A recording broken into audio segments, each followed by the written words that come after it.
Conversemos es una producción de la Iglesia Diálogos y Fe de Bogotá, Colombia, que busca la participación comunitaria en la comprensión del texto bíblico, porque la profundidad espiritual no es incompatible con el pensamiento crítico.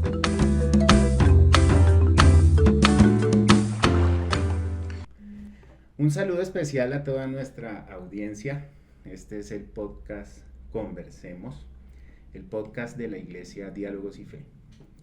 Yo soy John Martínez, soy el pastor de la iglesia y en esta oportunidad vamos a tener un episodio especial con dos invitados, un invitado, una invitada, quien nos acompañarán hoy en el marco de nuestra propuesta. Se trata de Jonathan Minchala y Fran Pacheco. Bienvenidos, por primera vez dos personas en este podcast. Gracias. Muchas gracias, John, por tu invitación. Un placer estar aquí.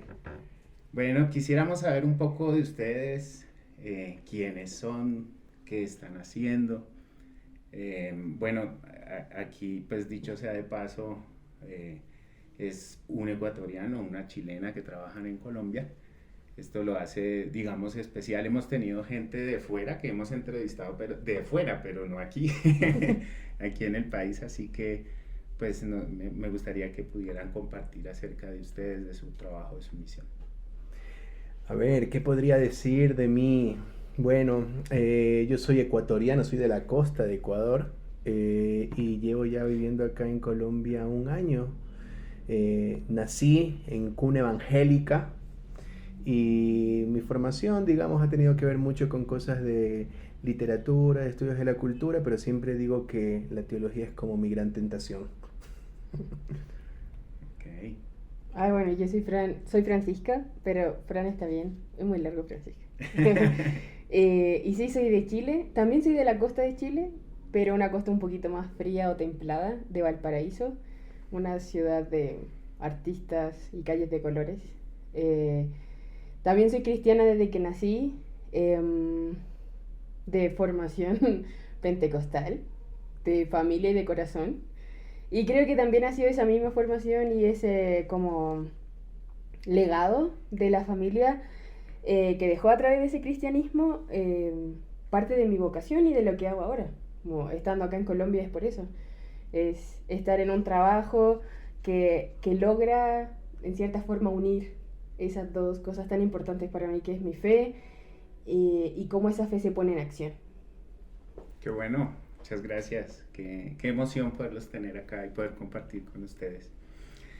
Pues bueno, la intención durante este mes de mayo vamos a estar compartiendo en la iglesia una serie sobre el Sermón del Monte, sobre la cual vamos a estar enfocando en temas de paz. Vamos a tratar de enfocar en construcción de paz, dadas las circunstancias en las que hoy pues estamos viviendo en el mundo, en el país. Ustedes pues con el trabajo que vienen haciendo acá pues ya se han dado cuenta un poco de nuestra situación y bueno, necesitamos como buscarle la vuelta y creo que necesitamos reflexionar desde la Biblia sobre construcción de paz. Y bueno, en ese sentido, un movimiento pacifista efectivamente tiene que ver con la gran familia, digámoslo así, ¿no?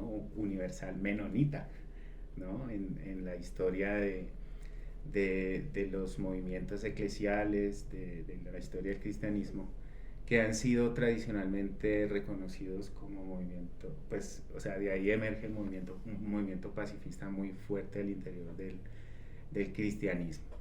Y eso viene de lo que se llama la Reforma Radical, que justamente este año, 2025, ha tenido una conmemoración especial. Nosotros reconocemos la Reforma o las reformas protestantes de Martín Lutero, Juan Calvino, Zwinglio y demás, pero esta reforma la gente casi no la conoce, no sabe sus líderes, no sabe su historia.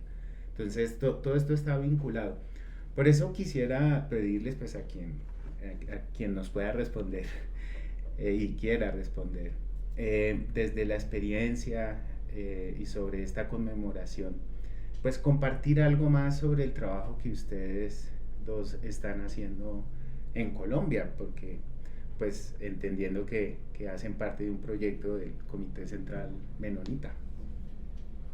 Sí, ahorita que tú mencionabas como lo de lo menonita, siempre yo me pregunto, nosotros trabajamos en el Comité Central Menonita, que yo creo que debería ser como el Comité Central Anabautista, porque claro, el menonitismo es como una rama que sale ahí del anabautismo en general, y aquí específicamente en Colombia nosotros trabajamos con los anabautistas de los hermanos menonitas, que es una rama, los otros son los menonitas y los otros Hermandad en Cristo, y de ahí están los Amish en otros lugares, o sea, hay como es una rama mucho más amplia. Bien diversa. Claro, es muy diversa, y muy diversa también su historia, porque históricamente, a ver, ahora se celebran los 500 años de la Reforma, ¿no? De Reforma radical. Del anabautismo.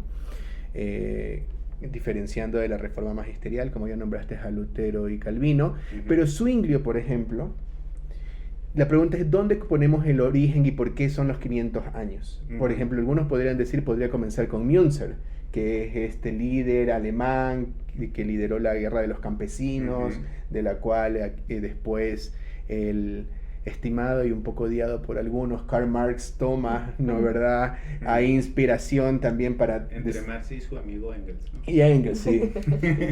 Pero decidieron tomar como origen un grupito de jóvenes que se reúnen en Zurich bajo la influencia de Zwinglio, que pertenecía a la Reforma Radical. Y lo que ellos dicen es muy sencillo, es la reforma magisterial, que bueno, que no la llamaban ellos así, pero esta reforma que estamos haciendo no es lo suficientemente radical. Todavía hay ciertas prácticas, sobre todo una en específica, que es la del bautismo de infantes.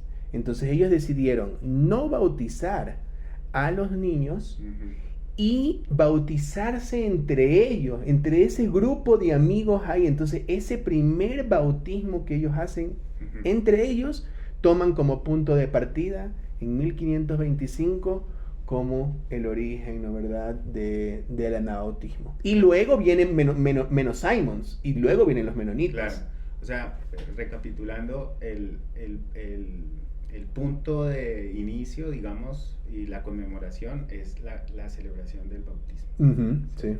Ajá. Yo creo que jamás esas personas pensaron que 500 años después iban a considerar un aniversario el día en que uno de ellos se bautizó, decidió tomar esa decisión como de radicalidad. Y encima que no lo ejerció un clérigo, un sacerdote, como se acostumbraba en esa época. Claro. Eran personas no ordenadas y que se bautizaron entre ellos. Era un cambio. Y bueno, digamos de mi experiencia, el bautismo pues siempre es como el punto de origen de pues, una nueva vida, un nuevo nacimiento, una entrega a Dios, ¿no? Entonces el mensaje integral es pues desde la estructura de una reforma de la iglesia, ¿no? Aquí queremos comprender, este es el núcleo, como que lo relanzan. Sí, y pensar que luego en la Ginebra de Calvino, ahí hay documentos donde se puede ver, está brujería, no sé, castigo estaba creo que la expulsión, fornicación, no sé qué cosa de tortura, juegos de azar, no sé, y ahí abajito decía anabautismo. O sea, ser anabautismo era un delito en ciudades controladas por la reforma magisterial y también católico. Sí, entonces, en eso tienen algo en común los católicos y los reformadores magisteriales en ese tiempo. Les pareció que ambos era buena idea ir persiguiendo anabautistas. Siempre fue, digamos, un común, tristemente, ¿no? Una persecución a múltiples cristianismos en diferentes momentos de la historia. Y hay cristianismos perdidos, de hecho, que se generaron, que fueron así, digamos, alternativos, por llamarlo de alguna manera, y que tenían, digamos, su énfasis, y que esas visiones hegemónicas se ponen de acuerdo a veces desde puntos totalmente contrarios para perseguir a los minoritarios. Pero ven, cuéntenos por favor, el trabajo que ustedes están haciendo. Entonces ya vemos De pronto por ahí derivar de dónde viene como esa matriz pacifista, ¿sí? Y el trabajo que ustedes están haciendo aquí en el país. Es como que a veces se utiliza los luteranos y al lado se pone la palabra que siempre ellos utilizan, gracia. No sé, podemos hablar así de diferentes denominaciones, pero siempre al lado del anabautismo y de los menonitas, paz. Es como, y básicamente trabajamos con el Comité Central Menonita y trabajamos en construcción de paz aquí en Colombia, que fue algo que las iglesias anabautistas acá se reunieron y pidieron al Comité Central Menonita que vengan y que les apoyen en el trabajo que estaban haciendo acá. Sí, y bueno, y ahí es donde el Comité Central Menonita, que le voy a llamar el CCM,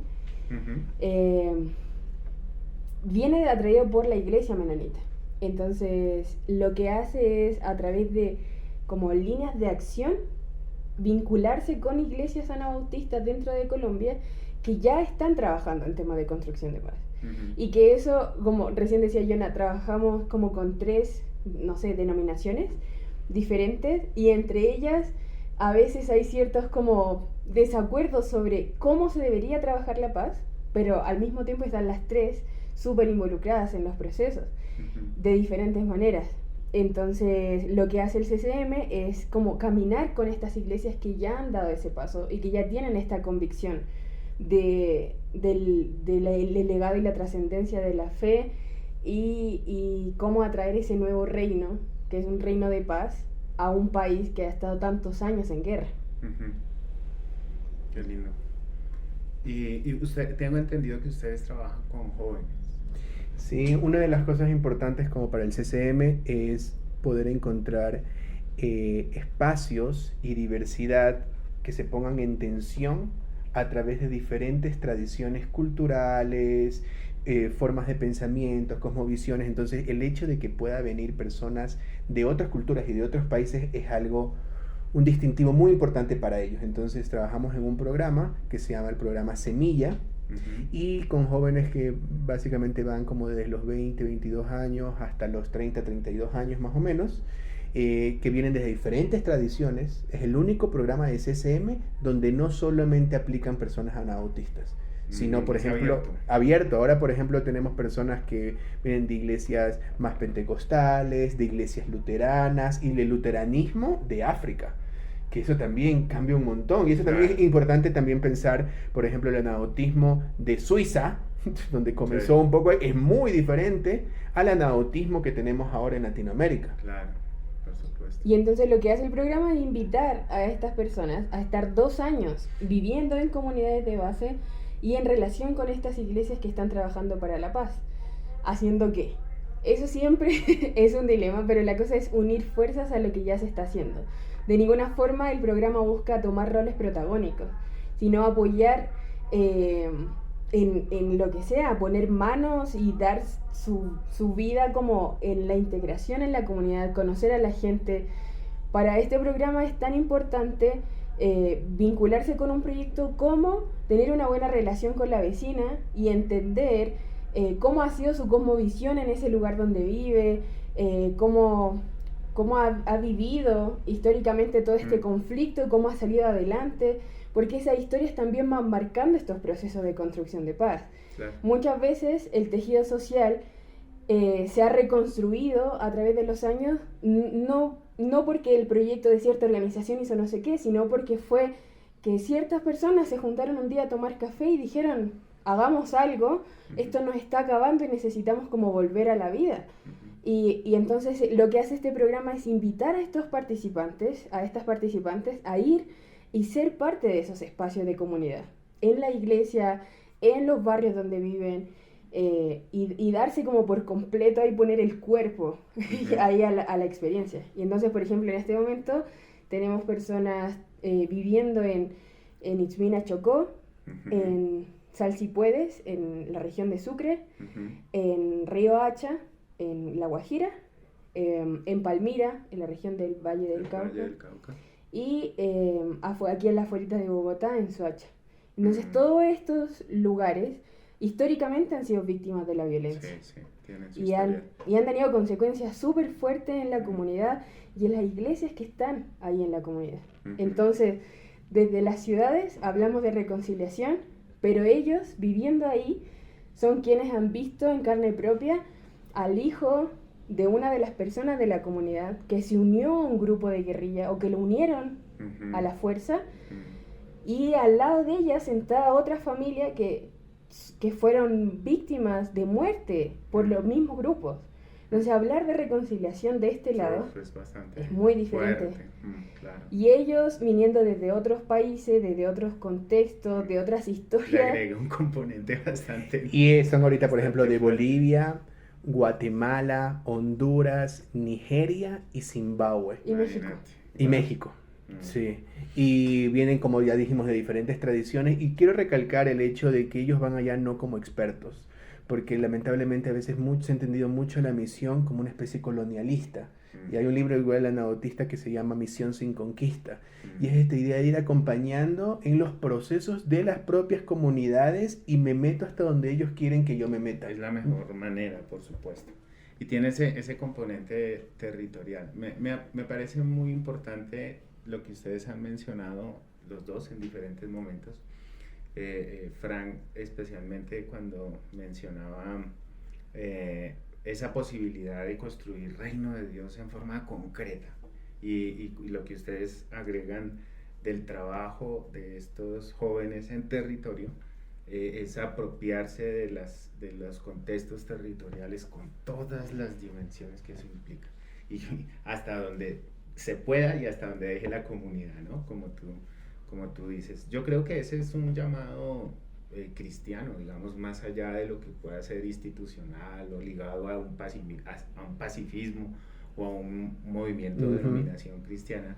Es un llamado que Dios hace a todos y todas. Y creo que, pues, comentaba al principio, en medio de esta realidad, de esta densidad y de este territorio que ustedes tan amable y generosamente en su misión no conquista, están realizando aquí en el país, ¿no? Construir reino de Dios. Y pues, digamos, hablando de esas dimensiones territoriales y recordando un poco el texto bíblico en el Sermón del Monte, cuando dice el Evangelio de Mateo, capítulo 5, versículo 41, si alguien te obliga a llevar una carga, una milla, llévala 2, ¿no? La famosa segunda milla, que atañe o que introduce, o sea, el Evangelio jamás puede ser descontextualizado y no se puede desprender del territorio donde es presentado. Y lo que muestra un pasaje como estos es justamente los condicionamientos autoritarios, represivos, ¿sí? Colonialistas, por supuesto, en donde pues era un gesto de oprimir y obligar a la comunidad a poderle cargar digamos las herramientas y las cosas a los soldados romanos. Y pues dentro de una propuesta de lectura, pues se alude a eso, ¿no? Supuestamente en la ley romana se le concedía a un soldado que alguien le pudiera cargar 30 kilos durante una sola milla, y luego cuando Jesús dice esto, esa segunda milla está en una lógica de la capacidad de la persona para tomar una iniciativa frente al opresor y expresarle dignidad y expresarle resistencia, ¿sí? Es como una voluntad que tiene la persona que dice, mira, tú me obligas una, pero yo quiero darte otra, ¿sí? Y es como una respuesta según Terence Ryan, ¿no? Que Jesús propone una dirección aquí que no es ni lucha, ni huida, ni acomodación frente a la opresión, sino que es una forma de resistir sin dejarse contagiar y no responder de la misma manera. Ustedes deben tener cantidad de historias de territorio, pensando en cada una de los lugares en donde pues, tú nos dijiste que hay presencia. Imagino que mirando hacia atrás, de pronto por allá había otros lugares, no sé. Pero basado en esta interpretación, yo quisiera preguntarles si hay alguna anécdota de personas, de comunidades a las que ustedes han acompañado y ver reacciones creativas, así como esta, llamémosle, esta segunda milla es como algo creativo frente a una situación de imposición, que a lo mejor pueden alentarnos en la fe a ser creativos frente pues a estas circunstancias. Hago esta pregunta porque nosotros en la iglesia hemos andado de que cómo hacemos en medio de este mundo tan cruel y duro y como que dan ganas de hacer, o sea, primero no dan ganas de hacer nada, pero después como que hay una tentación a responder de la misma manera y de pronto alguna historia puede ayudarnos a construir el reino de Dios en forma concreta. Antes de pedirle a Fran para ver si puede contarnos alguna historia y comentarla aquí, quería agregar una parte como media teórica y de precisión, anabautista y del programa también. Y se ha dicho, es como esta idea a veces, como a los bautistas le preguntan, ¿cuál es su estrategia social y política? Y por ahí hay un teólogo que dice, no tenemos. La iglesia es la estrategia social y política. Y es importante, como que no es que la iglesia toma de la izquierda, toma de la derecha, sino que en sí misma el anabautismo propone eso desde sus comienzos. Tiene estrategias en sí misma, en su liturgia, en su mensaje, en su evangelio, algo muy político que no tenemos que pedirle prestado a nadie. Y estoy pensando también como que en el programa Semilla, la mayoría de los proyectos que acompañan los semilleros son proyectos de iglesia. Esto viene de la iglesia. Y no se hace una separación. Y muchas veces, aunque en teoría algunas denominaciones más conservadoras hacen la separación típica, ¿no?, social y evangélica, en la práctica ellos dicen, no, esto es parte de la iglesia y esto es parte de nuestro llamado como iglesia, no ir predicando una cosa de evangelio para que en el futuro las personas no vayan al infierno, es sacar al infierno a las personas ahora que están sufriendo. Entonces eso me parece como un distintivo muy importante resaltar del anabautismo y del programa en donde estamos. Sí, creo que una de las cosas que a mí me movió un montón cuando empecé a acercarme como al anabautismo, a conocer, fue entender que nosotros no nacimos como con una respuesta automatizada de violencia. Al contrario, siempre estamos buscando hacer algo diferente, pero creo que nos han enseñado culturalmente, bueno, hablo en plural porque ha pasado en mucho espacio en América Latina, de que la violencia se responde con violencia y que no hay otra opción. Y que entonces esa es nuestra manera de, si ellos nos están atacando con armas, entonces la respuesta es que nosotros nos armemos también y le respondamos de la misma forma. Pero en realidad no es así. Nuestra naturaleza no es una naturaleza que nos llama a la violencia. Y eso mismo ha hecho que mucha gente a través de la creatividad, de esta creatividad que también viene de la divinidad, de un Dios creador, de un Dios como hacedor de vida, al ser hechos a su imagen, tenemos también esa facultad de hacer vida a través de nuestra creatividad. Y entonces esas iglesias han generado espacios donde han dado vida a sus comunidades, y muchas de las iglesias con las que trabaja el CCM son actualmente iglesias santuarios de paz. Si hay algún ataque, por ejemplo, de algún grupo armado y deciden hacer un paro y cercar el territorio, la iglesia se vuelve ese albergue y esa aldea donde la gente se siente segura, seas miembro de la iglesia o no. Eso ha pasado en sectores como de La Toma, por ejemplo, en el Cauca, que es un sector muy, no sé, como caliente en temas de seguridad. Y la iglesia ahí, el pastor de la iglesia que está ahí, que es de la iglesia de los hermanos menonitas, no solo se vuelve un líder espiritual para la gente, sino también un líder que representa seguridad para su comunidad. Y bueno, así como es Iglesia Santuario de Paz, hay muchas iglesias y organizaciones que vienen a partir de iglesias. Por ejemplo, en la región de Montes de María, que fue víctima por años de la violencia por grupos armados, y hubo específicamente uno de esos sectores, una de esas poblaciones que se dio cuenta que al parecer uno de los traidores había sido una persona dentro de la misma comunidad. Ahora, cuestionar si fue por ser mala gente, si lo amenazaron de muerte o eso, no tenemos como el control para saberlo. Pero eso dañó todas las relaciones que tenía la comunidad y la gente, que era una comunidad muy cercana, que trabajaba en equipo y en general todo eso. Entonces, es difícil de manejar. sí, y dañó años de trabajo. Y entonces lo que hizo la comunidad fue sentarse por ejemplo, Sembrando Paz, que es uno de los socios con los que trabaja el CCM, va y empezó a decir, bueno, sentémonos a conversar, volvamos a conocernos. O sea, ya había pasado una generación completa y nunca habíamos logrado establecer ese lazo de confianza.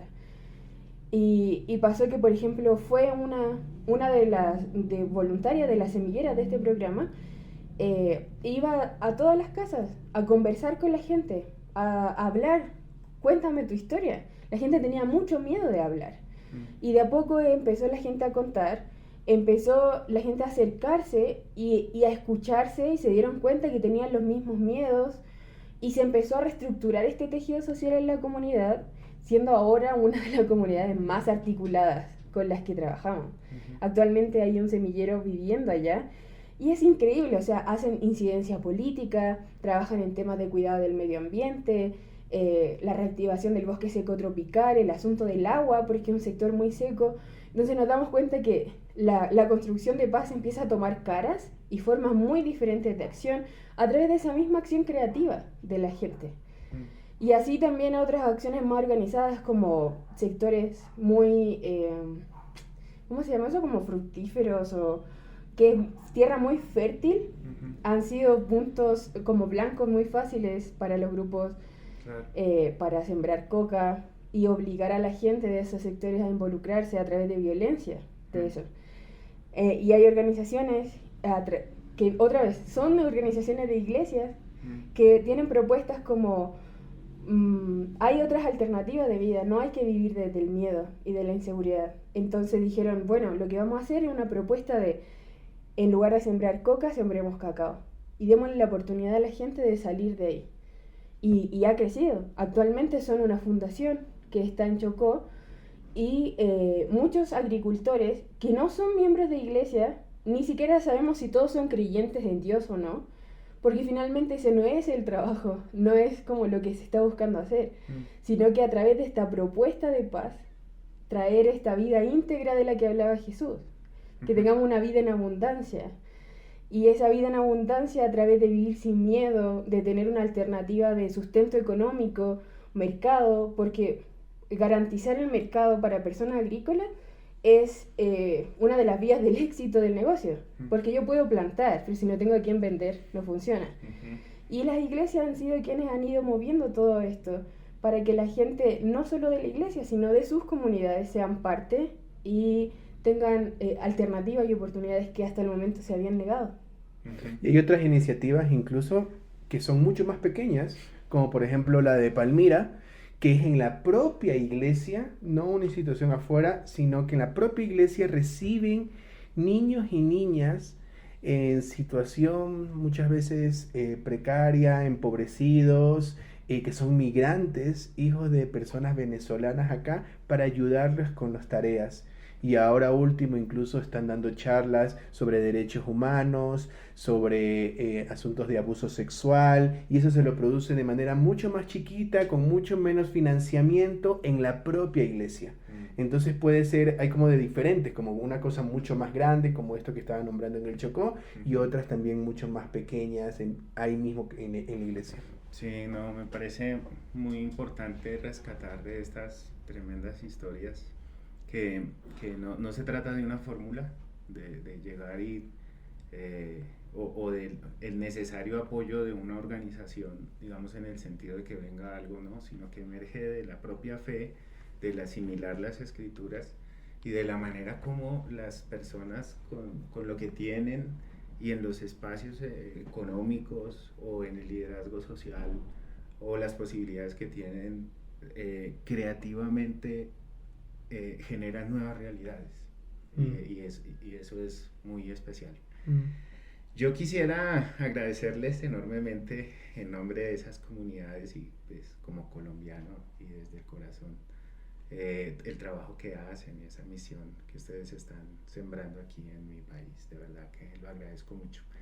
Y pues es lindo poder compartir este podcast con ustedes porque pues entiendo que Jonathan empezó a escuchar este podcast y por eso llegó justamente a la iglesia, entonces también puedo decir que estoy hablando con gente de la casa, ¿no? Sí. Muchas gracias. Bueno, cerramos. Quisiera, pues este podcast lo dejamos ahí con una pregunta y pues la idea es qué historias de su cotidianidad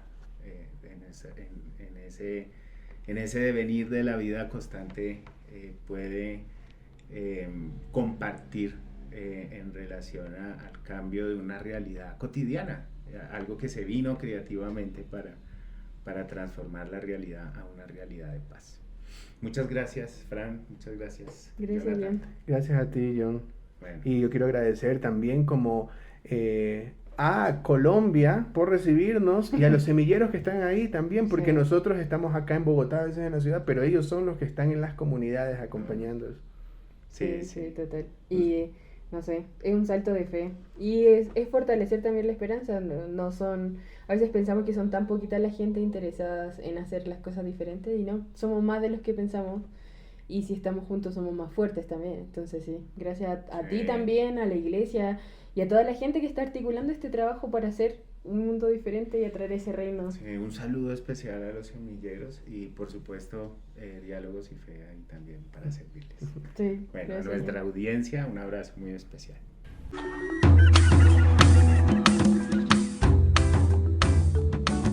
Esta fue una producción de la Iglesia Diálogos y Fe de Bogotá, Colombia, comunidad cristiana evangélica que busca vivir su espiritualidad en lo diario, asumir un verdadero compromiso de fe y compartir principios bíblicos para construir vidas. Dios quiere escucharte y nosotros también. Síguenos en nuestras redes sociales.